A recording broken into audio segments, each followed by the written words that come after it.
2021년 전국 한인연합감리교회 특세 2월 23일 말씀을 전할 사바나 한인연합감리교회 박진원 목사입니다.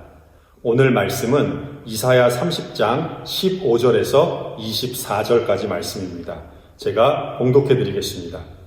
주 여호와 이스라엘의 거룩하신 이가 이같이 말씀하시되 너희가 돌이켜 조용히 있어야 구원을 얻을 것이요 잠잠하고 신뢰하여야 힘을 얻을 것이거늘 너희가 원하지 아니하고 이르기를 아니라 우리가 말 타고 도망하리라 하였으므로 너희가 도망할 것이요 또 이르기를 우리가 빠른 짐승을 타리라 하였으므로 너희를 쫓는 자들이 빠르리니 한 사람이 꾸짖은즉 1000사람이 도망하겠고 5이 꾸짖은즉 너희가 다 도망하고 너희 남은 자는 겨우 산 꼭대기에 깃대 같겠고 산마루 위에 기치 같으리라 하셨느니라.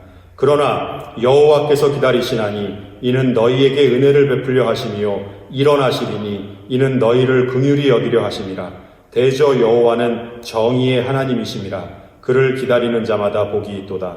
시온에 거주하며 예루살렘에 거주하는 백성아 너는 다시 통곡하지 아니할 것이라. 그가 내 부르짖는 소리로 말미암아 내게 은혜를 베푸시되 그가 들으실 때에 내게 응답하시리라.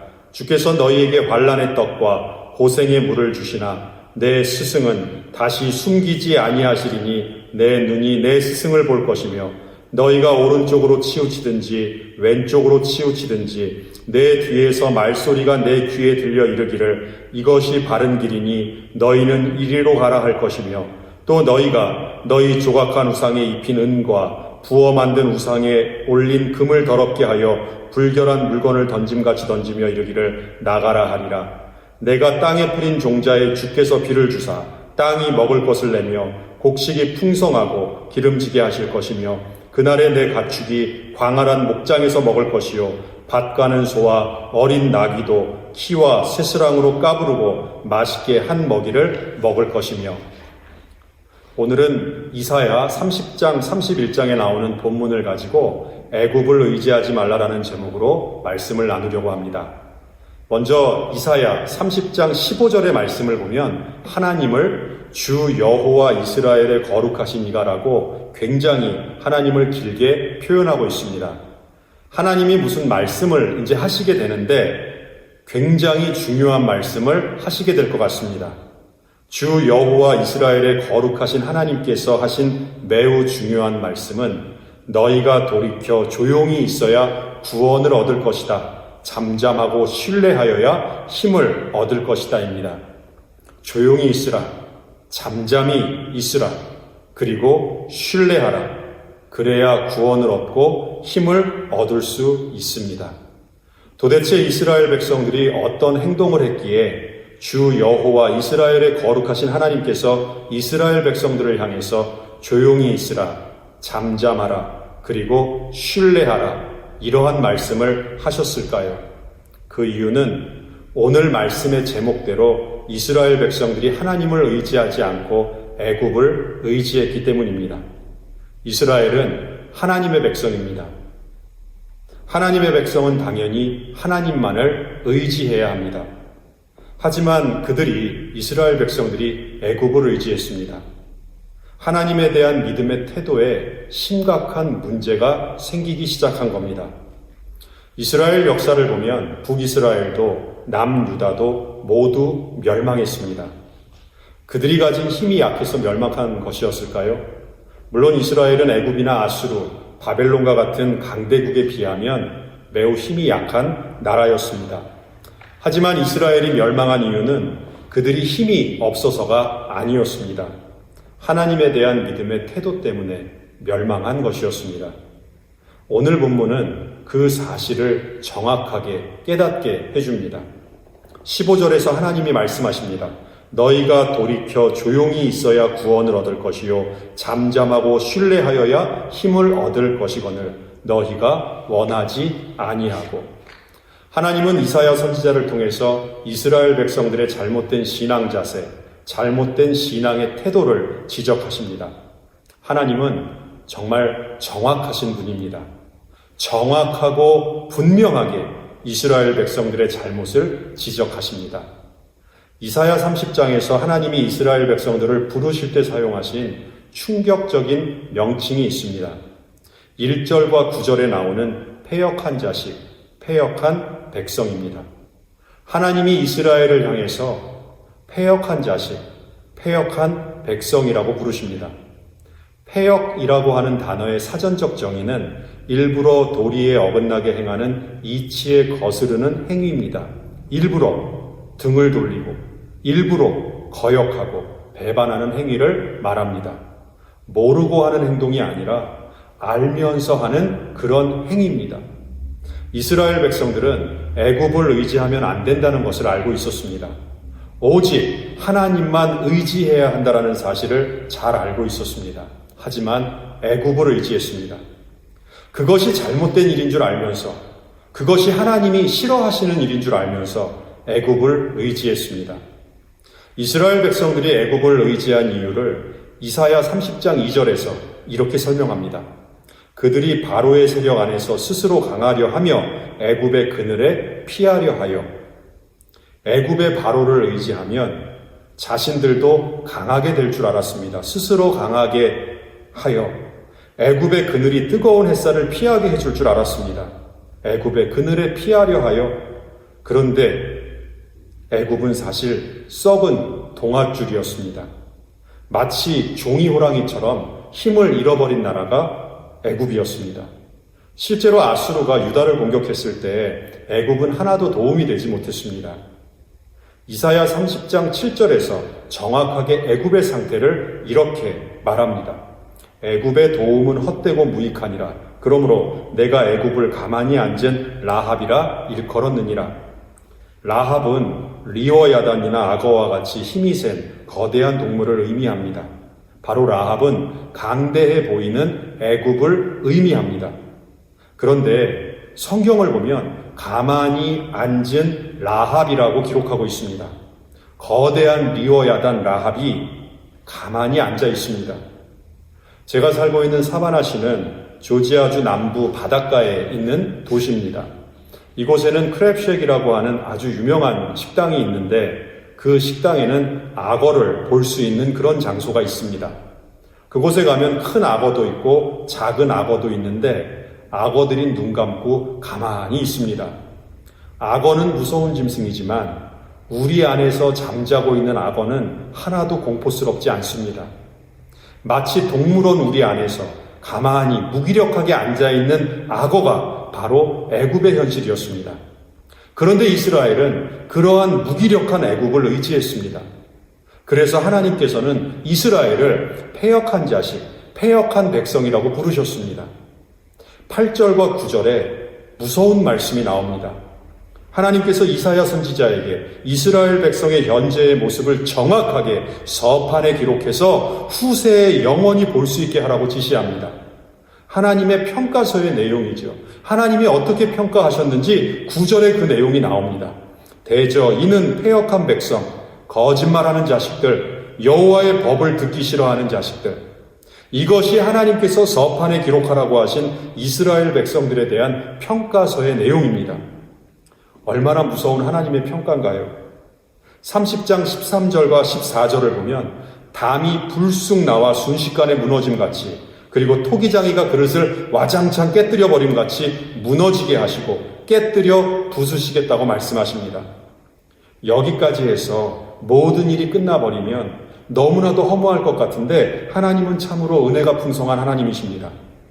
이사야서에는 중요한 말씀이 참 많이 나옵니다. 그런데 오늘 2월 23일 기쁨의 언덕으로 설교 본문 말씀인 이사야 30장과 31장은 이사야 전체에서 매우 중요한 말씀입니다. 이사야 30장 14절까지의 말씀만 보면 이스라엘은 실패한 나라였고 이스라엘 백성들은 실패한 패역한 백성들이었습니다.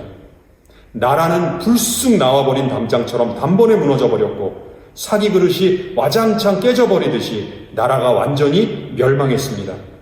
그런데 이사야 30장 18절 말씀을 보세요. 하나님이 다시 또다시 우리를 기다려주십니다. 하나님이 기다려주시는 이유는 너희에게 은혜를 베풀려 하시며, 우리를 긍휼히 여기는 하나님께서는 우리에게 은혜를 베풀어 주십니다. 그래서 여호와 하나님을 기다리는 자마다 복이 있도다 말씀하십니다. 19절을 보세요. 다시는 통곡하지 아니할 것이라 말씀하시면서 우리들이 부르짖는 소리로 말미암아 우리에게 은혜를 베푸시고 기도 소리에 응답해 주실 것이라 약속하십니다. 통곡은 절망 가운데서 길이 보이지 않아서 애타게 울부짖는 소리입니다. 살 수 있는 방법이 전혀 없는 것 같습니다. 그래서 통곡할 수밖에 없습니다. 반면에 부르짖는 소리는 그 소리를 들으시는 분이 있기 때문에 구원의 소망을 가지고 소리내는 겁니다. 예를 들어서 구덩이에 빠졌습니다. 그래서 죽을 수밖에 없습니다. 그런데 지나가는 사람들의 인기척이 들리는 겁니다. 그때 온 힘을 다해서 살려주세요, 살려주세요 부르짖어 외쳐야 합니다. 우리의 기도 소리는 통곡 소리가 아니라 하나님께 부르짖는 소리입니다. 소망 되시는 하나님께서 우리의 기도 소리를 들으시기 때문입니다. 하나님이 우리의 기도 소리에 응답하십니다. 그리고 바른 길로 인도하십니다. 그리고 우상을 더 이상 의지하지 않을 때 하나님은 23절과 24절의 축복을 주십니다. 얼마나 큰 축복을 주시는지 씨를 뿌리면 그대로 비를 내려주셔서 풍성한 결실을 맺게 해주십니다. 소와 나귀가 음식을 먹는데 주인이 먹다가 남긴 염을 음식 먹는 게 아니라 요즘 집에서 키우는 반려동물에게 사주는 비싼 음식처럼 맛있는 음식을 먹습니다. 얼마나 풍성한 축복을 하나님께서 약속하고 계시는지 우리는 말씀을 통해 확인할 수 있습니다. 그럼에도 불구하고 이스라엘은 이러한 하나님의 축복을 신뢰하지 못했습니다. 눈에 보이는 애굽을 의지했습니다. 마태복음 10장 16절 말씀에서 주님이 우리들에게 다음과 같은 말씀을 하셨습니다. 보라, 내가 너희를 보냄이 양을 이리 가운데로 보냄과 같도다. 주님께서 주님의 자녀들을 세상 가운데로 보내십니다. 세상은 이리와 같이 맹수들이 득실거리는 곳입니다. 그렇다면 주님은 주님의 백성들을 이 세상으로 보낼 때 이리가 득실거리는 그 세상으로 보낼 때 이리 한 마리 정도는 능히 물리칠 수 있는 힘을 주셔서 내보내셔야 하는데 아무것도 스스로 할 수 없는 양 같은 온순한 존재로 하나님의 자녀들을 세상 속으로 보내셨습니다. 왜 그렇게 하셨을까요? 그 이유는 단 한 가지입니다. 오직 목자 되시는 예수님만 의지하게 하시기 위해서입니다. 이스라엘 백성들은 그리고 하나님의 자녀들은 우리가 스스로 양이라는 사실을 언제나 잊지 말아야 합니다. 스스로 강해지려고 하면 반드시 애국과 같은 하나님을 대적하는 세력을 의지할 수밖에 없습니다. 평화의 시기, 모든 일이 만사형통하듯이 다 잘 되는 시기에는 우리의 믿음의 현 위치를 제대로 점검할 수가 없습니다. 그런데 고난과 환난이 닥쳐오면 마치 요한계시록에 나오는 핍박이 임하게 되면 그때 우리의 믿음이 과연 어디로 향해 있었는가를 알 수 있게 됩니다. 위기의 순간에 여러분은 어디로 여러분의 손을 내밀 것인가요? 핍박받을 때, 환난이 닥쳐올 때 여러분은 누구의 손을 붙잡으실 건가요? 이사야 선지자는 비록 환난과 핍박이 닥쳐오더라도 절대로 애굽의 손을 붙잡지 말라 하십니다. 애굽을 의지하지 말라고 명령합니다. 왜냐하면 우리는 하나님의 백성, 하나님의 거룩하고 복된 자녀들이기 때문입니다. 사도 바울에 대한 이야기를 나누면서 설교를 마무리하려고 합니다. 사울은 사도 바울, 이 바울이 회심하기 전에 사울이잖아요. 이 사울은 세상 말로 잘난 사람이었습니다. 그런데 다메섹 도상에서 예수님을 만납니다. 주님을 만난 사울이 앞을 못 보게 되는데 그때 사람의 손에 이끌려 다메섹으로 들어가게 됩니다. 세상에 속한 사람은 항상 사람의 손에 끌려다니는 인생을 살아갈 수밖에 없습니다.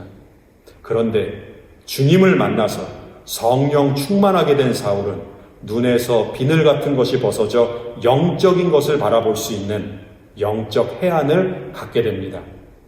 이제는 사람의 손에 이리저리 끌려다니는 인생이 아니라 성령님의 인도하심에 순종하며 살아가는 거룩한 인생 살아가게 됩니다. 사순절의 계절입니다. 사순절은 우리의 신앙을 점검하며 훈련하는 소중한 기간입니다. 이 거룩하고 복된 기간 동안 잠잠하고 신뢰하라는 하나님의 말씀에 깊이 귀 기울이기를 소망하며 기도합니다. 하나님의 말씀이 우리를 좌로나 우로나 치우치지 않게 만들어 주십니다. 바른 길로, 생명의 길로 우리를 인도하십니다. 기다리는 것이 참 어렵습니다. 하지만 18절의 말씀처럼 우리 위에서 기다려주시는 아버지 하나님이 계십니다. 하나님이 은혜를 베풀어 주시기 위해서 우리를 기다려주십니다. 우리를 항상 긍휼히 여기시사 기다려주시는 하나님을 신뢰하며 잠잠히 주님의 구원을 기다리는 모든 성도님들 되시기를 원합니다. 오늘도 주님 주시는 이 말씀 붙들고 주 안에서 승리하시기를 간절히 축원합니다.